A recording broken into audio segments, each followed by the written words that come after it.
बिस्मिल्लाहिर्रहमानिर्रहीम। अस्सलाम वालेकुम स्टूडेंट्स, मैं हूं हसन फरीद, आपका फिजिक्स टीचर। आज हमारे पास बहुत इंपॉर्टेंट आर्टिकल है जिसमें हम डिस्कस करेंगे जब फ्लूइड्स फ्लो करते हैं तो उनका फ्लो कितने टाइप्स का हो सकता है। तो आइए स्टूडेंट स्टार्ट करते हैं आज का लेक्चर। स्टूडेंट्स, इससे पहले कि हम फ्लूइड फ्लो पढ़ें, मैं आपको फिर से एक दफा डेफिनेशन बता दूं कि फ्लूइड्स क्या थे। और आपको याद होगा मैंने बताया था कि फ्लूइड्स वो चीजें होती हैं जो एक पॉइंट से दूसरे पॉइंट तक फ्लो करती हैं। जैसे पानी फ्लो करता है, जैसे शहद फ्लो करता है, तो हनी भी जो है वो फ्लूइड हुआ और वाटर भी फ्लूइड हुआ। और ना सिर्फ लिक्विड्स फ्लूइड होते हैं बल्कि गैसेस भी फ्लूइड्स में आती है। ये सारी बातें मैंने आपको इस चैप्टर के पहले लेक्चर में पढ़ाई थी। नाउ स्टूडेंट्स, आज हम डिटेल में डिस्कस करेंगे कि जब फ्लूइड बहता है, फ्लो करता है, तो उसका फ्लो कितने किस्म का होता है। जैसे कि आप देख रहे हैं कि हमारे पास फ्लूइड जब फ्लो करता है तो उसका फ्लो दो तरह का होता है। एक को हम बोलते हैं स्ट्रीमलाइन फ्लो और एक को हम बोलते हैं टर्बुलेंट फ्लो। अब ये स्ट्रीमलाइन और टर्बुलेंट फ्लो में क्या फर्क है, सबसे पहले हम जरा डिटेल में डिस्कस करते हैं कि स्ट्रीमलाइन फ्लो क्या होता है। स्टूडेंट, जैसे कि आपको पता है, पहले हमें देखना पड़ेगा कि स्ट्रीमलाइन का मतलब क्या होता है। जस्ट इमेजिन करें कि मेरे पास एक पाइप है और इस पाइप के अंदर कुछ फ्लूइड जो है जैसे पानी फ्लो कर रहा है। अब जब पानी फ्लो कर रहा होगा तो पानी के फ्लो को इमेजिन करने के लिए मैं कुछ इमेजिनरी लाइंस ड्रॉ करूंगा जो कि उस फ्लूइड के फ्लो का बता रहा होगा कि वो कहां कहां से पास कर रहा है। ये जो इमेजिनरी लाइंस जो मैंने ब्लू में शो की हैं, इन इमेजिनरी लाइंस को हम कहते हैं कि ये स्ट्रीम लाइंस हैं। ये ऐसी लाइंस हैं जो फ्लूइड की मूवमेंट को, फ्लो को शो करने के लिए बनाई जाती है। इन लाइंस की कुछ बड़ी इंपॉर्टेंट कैरेक्टरिस्टिक्स होती है, मैं आगे चल के आप लोगों के साथ डिस्कस करूंगा, लेकिन अभी फिलहाल हम डेफिनेशन की तरफ आते हैं। तो स्ट्रीम लाइन फ्लो जो है वो क्या होता है। जस्ट इमेजिन करें स्टूडेंट्स कि मेरे पास ये एक पाइप है और पाइप के अंदर अगर हम देखें तो हमें पता चलेगा कि पाइप के अंदर जो है फ्लूइड फ्लो कर रहा है। दूसरी इंपॉर्टेंट बात यह है कि अगर मैं इस फ्लूइड में कुछ पार्टिकल्स आपको बनाऊं ताकि पता चले ये फ्लो किस तरह का है, तो वो मैं आपके सामने कुछ पार्टिकल जो है वो यहां पर शो किए हैं। अब इन पार्टिकल्स की मोशन को जरा देखें स्टूडेंट। एक पार्टिकल जिस पॉइंट से जिस डायरेक्शन में गुजरा है उससे पिछला पार्टिकल भी उसी को फॉलो करते हुए एग्जैक्ट सेम पाथ से गुजर रहा है और उससे अगला पार्टिकल भी बिल्कुल उसी पाथ को फॉलो कर रहा है। यानी कि हर पार्टिकल जिस पॉइंट से पास करता है वो एग्जैक्टली उसी पाथ को चूज करता है जिससे पहले वाला पार्टिकल जो उससे पहले गुजरा है वो गुजरता है। तो ऐसा जो फ्लो है आप देखेंगे वो बड़ा रेगुलर सा है, बड़ा तरतीब में, बड़े स्मूथ फ्लो होगा। इसलिए इस तरह के फ्लो को, ये जो स्मूथ फ्लो होता है, इसे हम स्ट्रीम लाइन फ्लो कहते हैं। तो स्ट्रीम लाइन फ्लो कैसा फ्लो होगा स्टूडेंट्स? पहली बात, ये एक बहुत ही स्मूथ और बहुत रेगुलर फ्लो होगा। लेकिन डेफिनेशन ये नहीं है। डेफिनेशन ये होगी कि एक पार्टिकल जहां से पास करेगा उससे पिछला भी एग्जैक्ट उसी पाथ से पास करेगा, उससे पिछला भी उसी पाथ से पास करेगा। तो ये डेफिनेशन यूं बनेगी कि what are streamline? Streamline flow, it is a flow in which the particles moves along the same path as followed by the particles which passes the points earlier। यानी कि एक पार्टिकल एग्जैक्ट उसी path से गुजरेगा जिससे उससे पहले वाला पार्टिकल गुजर के गया है। अब जरा देखते हैं कि ये जो हमारे पास स्ट्रीमलाइन फ्लो है इसको और क्या क्या नाम देते हैं स्टूडेंट। ये बड़ी इंपॉर्टेंट बात है। सबसे पहले याद रखिएगा कि इसके दो और नाम हैं जो मैं आप लोगों के सामने डिस्कस करूंगा विद रीजन। तो देखते हैं वो दो नाम कौन कौन से। स्टूडेंट्स, सबसे पहले उसी फ्लो को दोबारा से इमेजिन करें। आप देख रहे हैं कि किसी भी पॉइंट पर अगर आप देखें तो फ्लूइड की जो स्पीड है वो कांस्टेंट है, फ्लूइड की स्पीड चेंज नहीं हो रही। जब फ्लूइड की स्पीड चेंज नहीं होगी ऐसा फ्लो कहलाता है स्टेडी। स्टेडी मतलब यूनिफॉर्म स्पीड से। यहां से हमारे पास एक और नाम आता है इसका, और वो क्या है? Steady flow.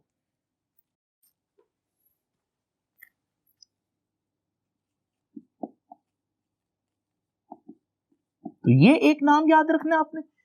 एक और इसका नाम भी है और वो भी देखते हैं उसकी वजह क्या है। नाउ स्टूडेंट्स जस्ट इमेजिन करें फिर से वही पाइप। अब इस पाइप के अंदर आप पार्टिकल्स की मोशन को जरा गौर से देख रहे हैं।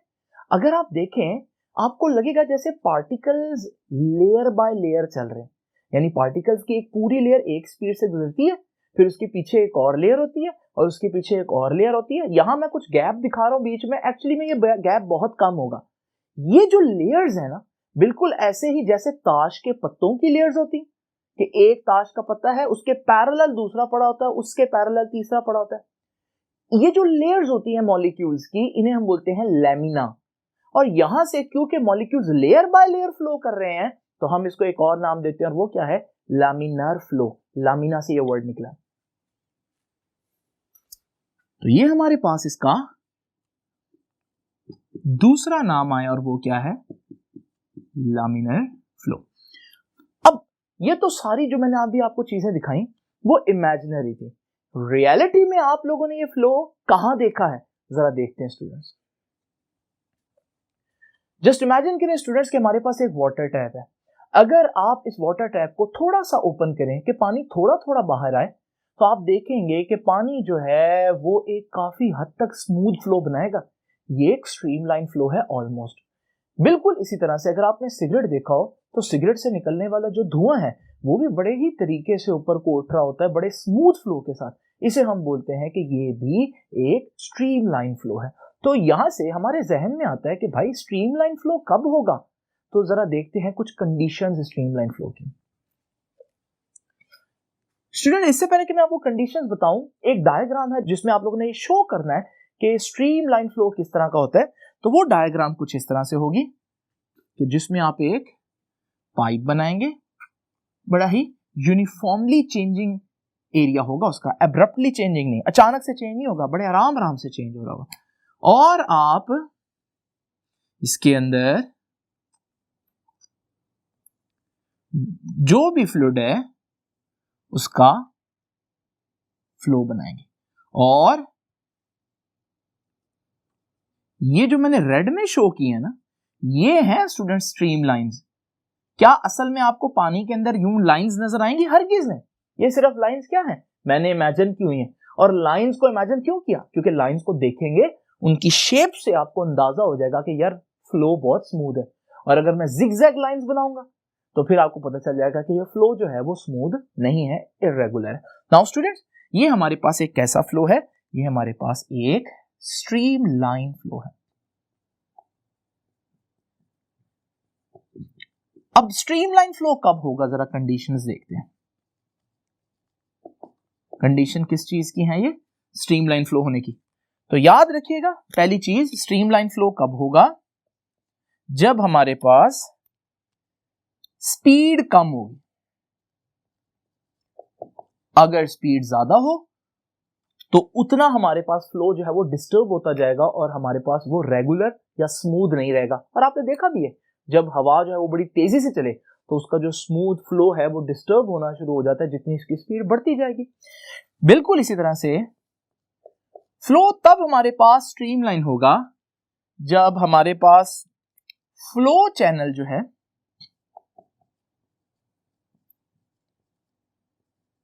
स्मॉल हो। यानी कि वो जो हमारे पास जैसे पानी निकल रहा है उसका जो डायमीटर है, वो जो फ्लो कर रहा है, वो चैनल जो है वो काफी नैरो। अगर ज्यादा बल्क में पानी आएगा तो फिर उसके रेगुलर से इररेगुलर फ्लो होने के चांसेस बढ़ जाएंगे। और तीसरी बात हमारे पास जो बड़ी इंपॉर्टेंट है वो है कि स्ट्रीमलाइन फ्लो कब होगा? जब हाई विस्कोसिटी होगी। आपको याद है हाई विस्कोसिटी किसकी थी? पानी और शहद में से। आपको याद होगा शहद ज्यादा विस्कस है, तो जिसकी विस्कोसिटी ज्यादा उसका जो फ्लो है वो उतना आराम आराम से होगा, क्योंकि विस्कोसिटी बहुत ज्यादा है, जैसे शहद है। और जब वो बहेगी तो इस वजह से हमारे पास, क्योंकि विस्कोसिटी बहुत ज्यादा है, वो बड़े आराम आराम से फ्लो करेगा और उसके फ्लो में एक स्मूथनेस, एक तरतीब जो है वो रहेगी। तो ये कुछ कंडीशंस हैं जो आपको पता होनी चाहिए। अब बहुत इंपॉर्टेंट चीज जो हम लोग डिस्कस करेंगे वो क्या है, जरा देखते हैं। वो है स्टूडेंट्स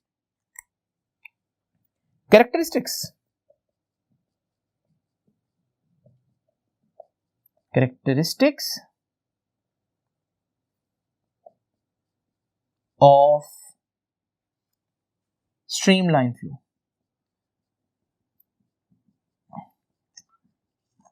अगर स्ट्रीमलाइन फ्लो है, उसकी कुछ बड़ी इंपॉर्टेंट कैरेक्टरिस्टिक्स हैं जो आप लोगों को पता होनी चाहिए। तो जरा देखते हैं वो कौन कौन सी हैं। तो स्टूडेंट सबसे पहले जो हमारे पास कैरेक्टरिस्टिक है उसका ताल्लुक स्ट्रीमलाइन से है। आइए जरा इसको इमेजिन करते हैं। स्टूडेंट जरा देखते हैं पहली कैरेक्टरिस्टिक्स। उसके लिए आपको स्ट्रीमलाइन के कॉन्सेप्ट को थोड़ा सा डिटेल में देखना पड़ेगा। ये देखिए हमारे पास एक स्ट्रीमलाइन है और मैंने आपको बताया कि स्ट्रीमलाइंस क्या होती हैं।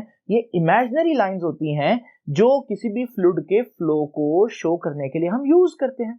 लेकिन ये जो स्ट्रीमलाइंस मैं आपके सामने शो कर रहा हूं ये तो स्ट्रेट है। जरा इमेजिन करते हैं एक कर्व स्ट्रीमलाइन को। अगर मेरे पास स्ट्रीमलाइन कर्व हो तो फिर किस पॉइंट पर वेलोसिटी कहां होगी, जरा देखते हैं। इसके लिए सिंपल रूल है, किसी भी पॉइंट पर वेलोसिटी अलोंग द टेंजेंट होती है। और टेंजेंट क्या होती है? टेंजेंट एक ऐसी लाइन होती है जो किसी भी कर्व को एक पॉइंट पर कट करती हो, एक पॉइंट पर टच करती हो। तो जरा इमेजिन करें, अगर इस पॉइंट ए की बात करूं कि यहां वेलोसिटी कहां होगी, तो इस पॉइंट पर टेंजेंट ड्रॉ करेंगे और ये है वेलोसिटी की डायरेक्शन। आप देख रहे हैं कि स्ट्रीम लाइन की कर्व की डायरेक्शन और, जबकि वेलोसिटी की डायरेक्शन कुछ और है। लेकिन स्टूडेंट्स जरा इमेजिन करें, अगर हमारे पास एक स्ट्रेट लाइन होती तो स्ट्रेट लाइन में हमारे पास पॉइंट ए पर जो वेलोसिटी का वेक्टर होगा वो टेंजेंट इसी डायरेक्शन में बनेगा जिस डायरेक्शन में स्ट्रीमलाइन होगी। आप कोई और पॉइंट पे देख लें, पॉइंट बी पर अगर आप देखें तो भी हमारे पास वेलोसिटी का जो वेक्टर है वो स्ट्रीमलाइन के अलोंग है। यानी कि मैं कह सकता हूं स्ट्रीमलाइन की डायरेक्शन और वेलोसिटी की डायरेक्शन हर पॉइंट पर क्या है? सेम है। यानी कि दूसरे अल्फाज में स्ट्रीमलाइन ही वेलोसिटी की डायरेक्शन भी बता रही होती है। लेकिन इसको लिखना कैसे, आइए जरा देखते हैं। तो स्टूडेंट्स पहली बात जो मैं यहां पर मेंशन करूंगा वो ये है कि velocity at any point is along tangent to the streamline। किसी भी पॉइंट पर अगर आप देखना चाहते हैं कि वेलोसिटी कहां है तो वो स्ट्रीमलाइन के टेंजेंट पर होगी, अगर वो स्ट्रीमलाइन कर्व है। और फिर हमने देखा कि अगर हमारे पास स्ट्रीमलाइन फ्लो होगा तो उसमें जो वेलोसिटी है वो हमेशा उसी डायरेक्शन में रहेगी जिस डायरेक्शन में स्ट्रीम लाइंस होंगी। तो हम कहेंगे कि हमारे पास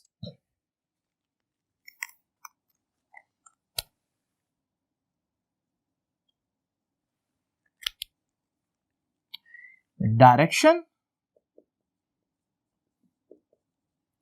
of velocity is same as that of streamline। कि streamline की डायरेक्शन में ही वेलोसिटी भी होगी क्योंकि स्ट्रीमलाइन जो है वो बिल्कुल स्ट्रेट थी। अब जरा देखते हैं कि हमारे पास दूसरी इंपॉर्टेंट कैरेक्टरिस्टिक क्या है स्ट्रीमलाइन फ्लो की।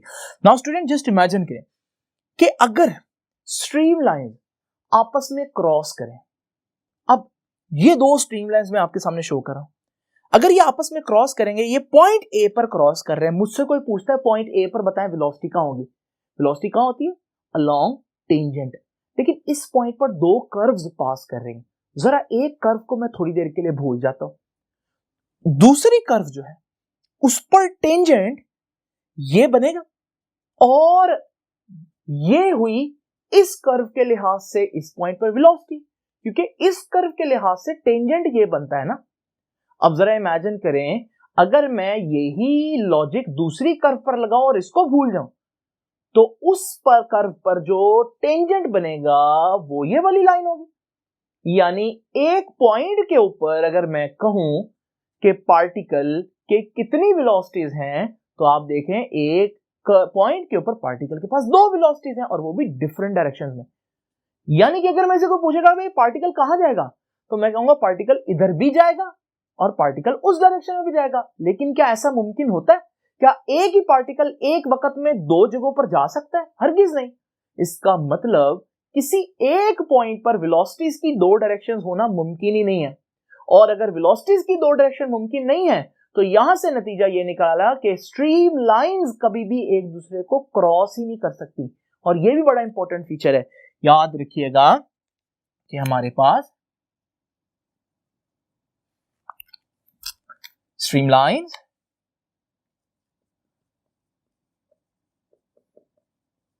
Never cross each other. Streamlines कभी भी एक दूसरे को क्रॉस नहीं करती। स्टूडेंट्स, अब हम जरा देखते हैं कि तीसरा इंपॉर्टेंट फीचर क्या है। तीसरा इंपॉर्टेंट फीचर ये है, और ये सबसे बड़ी एप्लीकेशन है इसकी, कि स्ट्रीमलाइंस जो फ्लो है, streamline flow, regular smooth flow जो है, इसमें फ्रिक्शन कम से कम होती है। तो याद रखिएगा हमारे पास इन स्ट्रीमलाइन फ्लो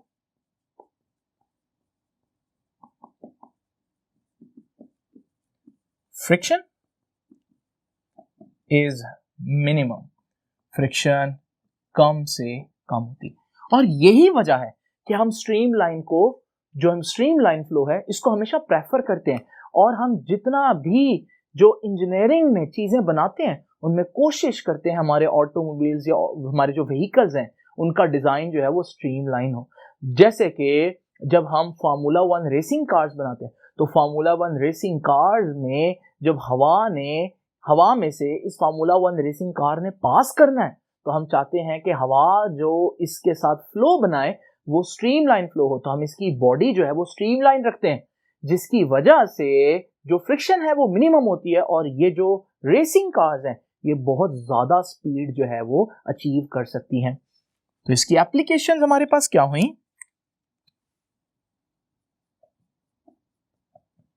तो एप्लीकेशन ये हुई कि स्ट्रीमलाइन फ्लो जो है इट इज यूज्ड इन, कहां यूज होता है जी? It is used in design of automobiles. जैसे एग्जांपल दे रहा हूं, फार्मूला 1 रेसिंग कार्स। इसी तरह से हमारे पास और कहां यूज होती हैं, जो आपके जो प्लेन्स हैं, जेट प्लेन्स हैं, एरोप्लेन्स हैं, इनका डिजाइन भी कुछ ऐसा बनाया जाता था क्योंकि इन्होंने बहुत ज्यादा स्पीड अचीव करनी होती है। तो इसका मतलब हमारे पास जेट प्लेन्स, एरोप्लेन्स, ये सारी चीजें जो हैं इनकी जो एरोडायनेमिक्स है वो हमारे पास स्ट्रीमलाइन फ्लो को मद्देनजर रखते हुए बनाई जाती है। उसके बाद एक और बड़ी इंपॉर्टेंट इंफॉर्मेशन दी हुई है आपकी बुक ने, वो इंफॉर्मेशन ये है कि जो डॉल्फिन्स होती हैं, डॉल्फिन्स का जो बॉडी है वो कुछ इस तरह से होती है कि वो जब पानी में बहती हैं तो वो बिल्कुल स्ट्रीमलाइन फ्लो बनता है पानी का, जिसकी वजह से वो भी बहुत इजीली फ्लो कर सकती हैं। नाउ स्टूडेंट्स, ये था हमारे पास कुछ जिक्र स्ट्रीमलाइन का। अब आते हैं हमारे पास ये दूसरा टाइप का फ्लो कौन सा है। ये देखिए, हमारे पास ये दरमियान में एक ऑब्जेक्ट है और इसके इर्द गिर्द फ्लूइड पास कर रहा है, और आप देख रहे हैं फ्लूइड जो है वो बड़ा ही स्मूथ है, यानी कि ये कौन सा फ्लो हुआ? अभी जो पढ़ा, स्ट्रीमलाइन फ्लो। लेकिन जरा इमेजिन करें स्टूडेंट्स कि अगर हमारे पास ये फ्लो कुछ इस तरह से हो, तो क्या अब आप इसको स्ट्रीमलाइन कंसीडर करेंगे? हरगिज नहीं। अब ये हमारे पास एक ऐसा फ्लो है जिसमें आपको डिफरेंट जगहों पर स्विल्स नजर आ रहे हैं और हमारे पास रोटेशनल मोशन भी आ रही है, जिसकी वजह से हम इसको अब स्ट्रीमलाइन या स्मूथ फ्लो नहीं कह सकते। इसे कहते हैं कि ये इर्रेगुलर फ्लो है, ये अनस्टेडी फ्लो है, या इसका असल नाम है टर्बुलेंट फ्लो। तो ये टर्बुलेंट फ्लो जो है इसको जरा ध्यान में रखिएगा। लेकिन ये टर्बुलेंट फ्लो क्यों है, ऐसा मैंने क्या किया कि टर्बुलेंट फ्लो हो गया, वो भी हम डिस्कस करते हैं। लेकिन सबसे पहले डेफिनेशन लिखते हैं। तो स्टूडेंट्स, अब टर्बुलेंट फ्लो की डेफिनेशन क्या है? द irregular और unsteady flow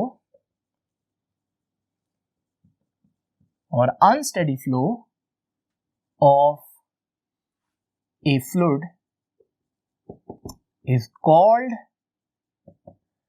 turbulent flow। इसे हम बोलते हैं टर्बुलेंट फ्लो। और टर्बुलेंट फ्लो जो है वो मैंने अभी आपको दिखाया कि भाई ये किस वजह से होता है टर्बुलेंट फ्लो।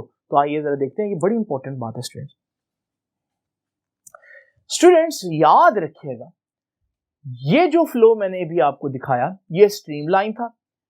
अगर मैं स्ट्रीम लाइंस की स्पीड बढ़ाता जाऊं, यानी कि फ्लूइड की स्पीड बढ़ाता जाऊं, एक वक्त आएगा कि ये फ्लो टर्बुलेंट बन जाएगा और इस तरह का दिखेगा। यानी कि स्ट्रीम लाइन से टर्बुलेंट फ्लो क्यों बन जाता है, उसकी सबसे बड़ी वजह स्पीड है। जितनी स्पीड ज्यादा होती है उतनी फ्लूइड के मॉलिक्यूल्स के पास किनेटिक एनर्जी ज्यादा हो जाती है, जिसकी वजह से हमारे पास जो फ्लो है वो टर्बुलेंट फ्लो में शिफ्ट हो जाता है। क्या कभी आपने ऐसे देखा? बिल्कुल। जरा अब के ये एग्जांपल्स आपको मैं बता रहा हूं और आपने याद रखना है कि ये आपने कहां का देखे और आपने घर जाकर गौर करना है। जरा इमेजिन करें कि वो टैप की एग्जांपल मैंने दी थी। जो टैप है इसका फ्लो कैसा है? इसके स्टार्ट में जो फ्लूइड है वो बहुत स्मूथली फ्लो कर रहा है, लेकिन आपने नीचे की सूरत हाल देखी, जब यही पानी नीचे जाता है और नीचे जाते हुए स्पीड पकड़ लेता है ग्रेविटी की वजह से, तो आपको मालूम है नीचे जाते हुए इसकी स्पीड बढ़ने की वजह से जो फ्लो है नीचे वो स्मूथ नहीं है, ये टर्बुलेंट फ्लो है क्योंकि स्पीड ज्यादा होगी। बिल्कुल इसी तरह से हमारे पास अगर आप उसी स्मोक की एग्जांपल लें तो सिगरेट का स्मोक जो था वो बिल्कुल स्टार्ट में स्ट्रीमलाइन फ्लो था, लेकिन आपने देखा जब ये फ्लो ऊपर जाता है, जब उसकी स्पीड बढ़ती है स्मोक के ऊपर जाते हुए, तो आहिस्ता आहिस्ता ये फ्लो जो है वो टर्बुलेंट फ्लो, अनस्टेडी इर्रेगुलर सा फ्लो होना शुरू हो जाता है। तो ये थी हमारे पास कुछ एग्जांपल्स डेली लाइफ में से जिनमें आपको टर्बुलेंट फ्लो नजर आएगा। और टर्बुलेंट फ्लो होने की वजह कौन है? स्पीड है। तो स्टूडेंट्स जरा इसकी कुछ कैरेक्टरिस्टिक्स देखते हैं। पहली बात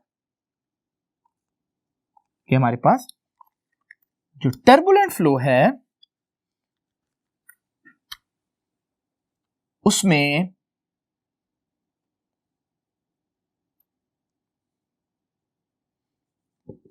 एट हाई स्पीड, जितनी स्पीड ज्यादा होती है, स्पीड कह लें वेलोसिटी कह लें, at high speed the flow change होना शुरू हो जाता है from streamline to turbulent. Streamline से आहिस्ता आहिस्ता फ्लो क्या होना शुरू हो जाता है?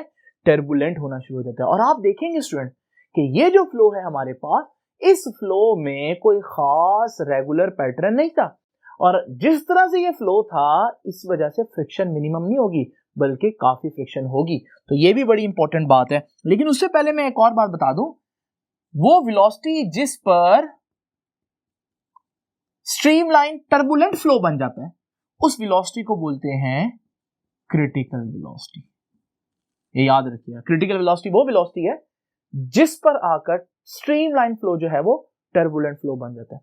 और अगर आपसे कोई पूछे कि टर्बुलेंट फ्लो की एग्जांपल्स, तो आप बड़ी एग्जांपल्स दे सकते हैं कि फॉर एग्जांपल कोई भी चीज जो बहुत हाई स्पीड पे फ्लो कर रही हो, जैसे water flowing at high speed.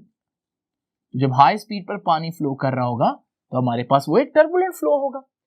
और स्टूडेंट्स जैसे कि मैंने आपको बताया कि टर्बुलेंट फ्लो में जो फ्रिक्शन है वो बहुत ज्यादा होती है। तो friction is very high in turbulent flow. इस वजह से हम कोशिश करते हैं कि टर्बुलेंट फ्लो ना ही बने तो अच्छा है, क्योंकि जब टर्बुलेंट फ्लो आता है तो फिर बहुत से इश्यूज होते हैं। स्टूडेंट्स, आप लोगों ने देखा होगा मूवीज के अंदर कि अक्सर जब एक हवाई जहाज उड़ रहा हो तो अचानक से उसमें बहुत ज्यादा टर्बुलेंस आ जाती है। इसकी वजह क्या होती है? इसकी वजह यह होती है जब एरोप्लेन हवा में से पास कर रहा हो तो उसका जो फ्लो है वो किसी वजह से स्ट्रीमलाइन की बजाय टर्बुलेंट फ्लो हो जाता है, और जब फ्लो टर्बुलेंट हो जाए तो आपको मालूम है कि हमारे पास फ्रिक्शन बहुत ज्यादा हो जाती है, जिसका इफेक्ट हमारे पास उस एरोप्लेन की मूवमेंट पर आता है और ये टर्बुलेंस जो है वो फील होती है। नाउ स्टूडेंट्स, एक आखिरी बात यह है कि टर्बुलेंट फ्लो में कोई रेगुलरिटी नहीं है, कोई तरतीब नहीं है, तो आप कभी भी प्रिडिक्ट नहीं कर सकते कि एक पार्टिकल किस पाथ को फॉलो करेगा, क्योंकि पाथ सेम नहीं है। स्ट्रीमलाइन में कर सकते थे, क्योंकि स्ट्रीमलाइन में एक पार्टिकल जिस पाथ से गया है दूसरा पार्टिकल भी बिल्कुल उसके पीछे पीछे उसी पाथ से पास करेगा, लेकिन टर्बुलेंट फ्लो में ऐसा नहीं होता। तो याद रखिएगा टर्बुलेंट फ्लो की एक और इंपॉर्टेंट बात कि path of a particle cannot be predicted। कभी भी किसी भी पार्टिकल का जो पाथ है वो कहां से पास करेगी ये आप कभी भी प्रिडिक्ट नहीं कर सकते। नाउ स्टूडेंट, बड़ी इंपॉर्टेंट बात कि आइडियल फ्लूइड्स क्या होते हैं, ये बहुत इंपॉर्टेंट चीज है कि what are ideal fluids. Now students, ideal fluids क्या होते हैं, जिनमें जो मैं अब आपको कुछ कंडीशंस बता रहा हूं वो फ्लूइड जो इन कंडीशंस को फॉलो करे वो आइडियल फ्लूइड होगा। तो जरा देखिए, मिसाल के तौर पर पहली जो हमारे पास इंपॉर्टेंट बात है वो ये है कि एक आइडियल फ्लूइड अपने फ्लो के दौरान इनकंप्रेसिबल रहे। इनकंप्रेसिबल का क्या मतलब है कि उसकी जो डेंसिटी है वो चेंज ना हो। तो इनकंप्रेसिबल के साथ मैं लिख देता हूं कि कांस्टेंट डेंसिटी हो। दूसरी बात कि हमारे पास एक आइडियल फ्लूइड जो है वो नॉन विस्कस हो, विस्कोसिटी उसकी 0 हो। अब आपको पता है कोई चीज ऐसी है तो नहीं जिसकी विस्कोसिटी 0 हो, हालांकि एयर जैसी हल्की चीज है फिर भी उसकी विस्कोसिटी कुछ ना कुछ है। तीसरी इंपॉर्टेंट बात, जब फ्लूइड फ्लो करे तो उसका जो फ्लो है, flow of fluid is streamline. ये ना हो कि फ्लो टर्बुलेंट फ्लो करे। तो कैसा फ्लो हो? स्ट्रीमलाइन फ्लो हो। ये वो 3 बातें हैं जो आपकी बुक ने लिखी है, लेकिन एक चौथी बात भी जो मैं आपको एक्स्ट्रा बता दूं, याद रखिएगा एक फ्लो जो है फ्लूइड का वो तब आइडियल कंसीडर करेंगे जब उसमें ये चौथी बात भी होगी जो मैं लिखने जा रहा हूं, और वो है कि फ्लो क्या हो? इररोटेशनल फ्लो हो। इररोटेशनल फ्लो हो, यानी कि अगर मेरे पास ये एक फ्लूइड है और मैं इसके अंदर एक बड़ी हल्की सी सपोज करो एक व्हील टाइप चीज डाल दूं, तो आप देखें अगर वो फ्लो के साथ स्ट्रेट मूव करे ये इररोटेशनल फ्लो है। लेकिन अगर हमारे पास वो फ्लो के साथ आहिस्ता आहिस्ता रोटेट करना शुरू कर दे, इसका मतलब ये रोटेशनल फ्लो है, और रोटेशनल फ्लो आइडियल फ्लूइड्स में नहीं पड़ेंगे, सिर्फ वो पड़ेंगे जो एक खास डायरेक्शन में स्ट्रेट मूव करे, यानी कि उसमें रोटेशन ना हो। ये 4 कंडीशंस कोई चीज पूरी करे तो हम उसको आइडियल फ्लूइड कंसीडर करेंगे। लेकिन जो कंडीशंस मैं बता रहा हूं आपको पता चल रहा है कि कोई भी फ्लूइड ऐसा नहीं हो सकता जो हमारे पास इन चारों कंडीशंस पर पूरा उतरे। इसका मतलब क्या कोई आइडियल फ्लूइड होता है? हरगिज नहीं। कोई भी फ्लूइड रियल लाइफ में आइडियल नहीं हो सकता। तो ये बात याद रखिएगा कि no fluid can be 100% ideal. यानी कि ऑल फ्लूइड्स आर रियल। जितने फ्लूइड्स हम देखते हैं वो सबके सब रियल होते हैं। रियल मतलब नॉन आइडियल। तो फिर बच्चे ये क्वेश्चन करते हैं कि सर अगर वो आइडियल ही नहीं है तो फिर हम उनको क्यों सपोज कर रहे हैं, जब वो एक आइडियल फ्लूइड एग्जिस्ट ही नहीं करता। याद रखिएगा स्टूडेंट्स, जब हमने मैथमेटिक्स डेवलप करनी हो, इक्वेशंस बनानी हो, तो इक्वेशंस बनाने के लिए हमें सबसे सिंपल सिचुएशन लेनी पड़ती है, और सबसे सिंपल सिचुएशन जो है वो यही बन रही है। और जब ये सिंपल सिचुएशन हम लेंगे तो इसलिए हम कहते हैं कि मैथमेटिक्स डेवलप करने के लिए हमें फ्लूइड को आइडियल कंसीडर करना पड़ता है। स्टूडेंट्स, अगर आप लोगों को आज की चीजें समझ में आई हैं, इनको बहुत अच्छी तरह से नोट कर लें, क्योंकि इस चैप्टर का जितना भी रिमेनिंग पार्ट है वो तब तक समझ नहीं आएगा जब तक ये छोटी छोटी चीजें आप लोग अच्छी तरह से गो थ्रू नहीं करेंगे। तो स्टूडेंट्स, ये था आज का लेक्चर। आई होप कि आपको लेक्चर समझ में आया होगा। आपसे मुलाकात होगी नेक्स्ट लेक्चर में। तब तक के लिए अल्लाह हाफिज।